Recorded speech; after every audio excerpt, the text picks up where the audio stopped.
Hi everyone, welcome to my channel. Enrique Hill at Catherine Bernardo posibleng magtambal this year. Management ng ABS-CBN pinag-usapan ang tambalan ng dalawa.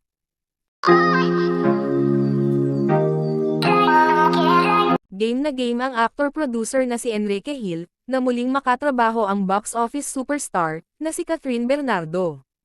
Unang nagkatrabaho ang dalawang kapamilya stars sa 2012 ABS-CBN hit primetime series na, Princess and I, kasama sina Daniel Padilla at Khalil Ramos.